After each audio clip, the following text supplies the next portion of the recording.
কাউকে পদত্যাগ করানো, কাউকে পদে বসানো, কোনো জায়গা থেকে চাঁদা তোলা, কোনো জায়গায় চাঁদা দেওয়া, এই কাজগুলোর সাথে আমরা কোনোভাবেই সম্পৃক্ত না।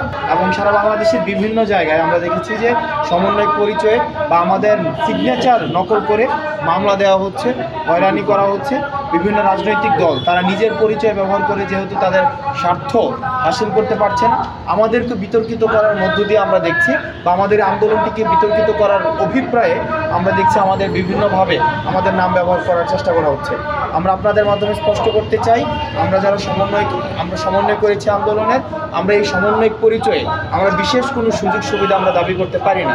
তো যারা এই সমন্বয়ক পরিচয়ে বা এই পরিচয়টি ব্যবহার করে বিশেষ কোনো সুযোগ সুবিধা দাবি করে তাদেরকে আপনারা আইনে সোপর্দ করে দিবেন এবং বিদ্যমান যে আইনি কাঠামো রয়েছে এই আইনি কাঠামোতে আপনারা তাদেরকে সোপর্দ করবেন। আমরা দেখছি যে বিভিন্ন জায়গায় জোর করে পদত্যাগ করানো হচ্ছে, গণপদত্যাগের বিষয়টি রয়েছে।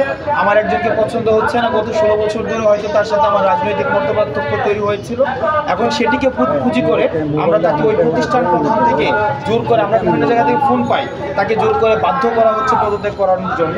আমরা এই জায়গাটি বলতে চাই, পদত্যাগ করানো এটি একটি প্রক্রিয়া রয়েছে। আমরা আপনাদের কাছে আহ্বান জানাবো, এরকম গণদাবির মুখে পদত্যাগ না করে আপনাদের যে বিদ্যমান কাঠামো রয়েছে, যে প্রক্রিয়াটি রয়েছে, এই প্রক্রিয়াটি আপনারা অনুসরণ করুন। আর গণমাধ্যমের একটা সাংবাদিকদের একটা আমাদের প্রেস রিলিজ গিয়েছিল আমাদের সিগনেচার করে, যে আমরা বৈষম্য বিরোধী ছাত্র আন্দোলনের সিগনেচার দিয়ে আমরা 57 জন 58 জন গণমাধ্যম কর্মীর বিরুদ্ধে আমরা অভিযোগ দিয়েছি, এরকম কিছু একটি আমরা স্পষ্ট করেছি, যদি আগে আবারও স্পষ্ট করছি, এটি আমাদের নয়। আমরা আজকে পর্যন্ত এই পর্যন্ত আমরা বলতে পারবো না যে বৈষম্য বিরোধী ছাত্র আন্দোলনের কোনো সমন্বয় যারা আসলে মূলত কাজ করছে। আমাদের ব্যাপক কাজ রয়েছে। আপনারা যে টিএসসিতে যান, আপনারা কাজের পরিধি বুঝতে পারবেন। কাউকে পদত্যাগ করানো, কাউকে পদে বসানো, কোনো জায়গা থেকে চাঁদা তোলা, কোনো জায়গায় চাঁদা দেওয়া, এই কাজগুলোর সাথে আমরা কোনোভাবেই সম্পৃক্ত না। আমরা এই কাজগুলো করছি না। আমরা এই যে তদবির করা, এই জিনিসগুলোর আমরা মনে করি এগুলো এখন প্রাচীন অতীত হয়েছে, আমরা সেগুলোকে লকারবন্দি করতে চাই। তদবির করা, কারোর বিরুদ্ধে কারোর পক্ষে হয়ে তদবির করা, এগুলো লকারবন্দি যুগের ঘটনা। আমরা শুধু অতীতের ঘটনা হিসাবে আমরা এগুলোকে চিহ্নিত করতে চাই। আমরা একটি সিস্টেম ডেভেলপ করতে চাই, সিস্টেমের মধ্য দিয়ে চলবে, যেটা রাজনৈতিক পরিচয় সেটাকে প্রভাবিত করবে না, অর্থনৈতিক পরিচয় তাকে প্রভাবিত করবে না, কোনো ধরনের তার কোনো এলিট পরিচয় সেটিকে প্রভাবিত করবে না। তাদের বিরুদ্ধে ব্যবস্থা নেওয়ার আমাদের কিন্তু আইনগত কোনো অধিকার নেই।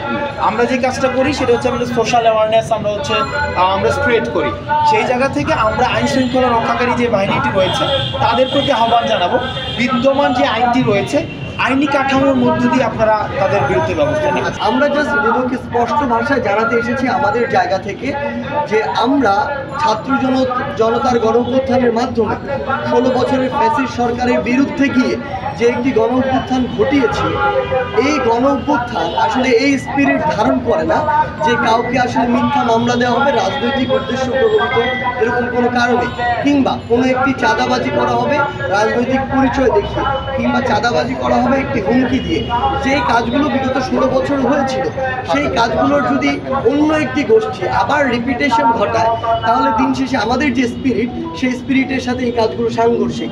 আমাদের জায়গা থেকে আমরা একটি স্পষ্ট বার্তা দিতে এসেছি বিপক্ষে যে আমরা কখনো এই কাজগুলো করি না এবং সমর্থনও করি না।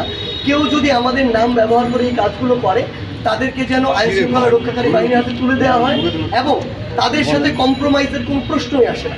যত স্ট্রংলি তাদের এগেনস্টে দাঁড়ানো যায় সেটি যেন করা হয়। করিম চাচা, আপনার প্রিয় মানুষদের কখনো বিপদে ফেলতে চাইবেন না স্যার। তাহলে আমাদের বিপদে রাখা কি ঠিক হচ্ছে? এজন্যই বিজলি কেবলস সবচেয়ে ভালো ও নিরাপদ। ফ্লেম রিটার্ডেন্ট পিভিসি দিয়ে তৈরি বিজলি কেবলস, নিরাপদ আজীবন।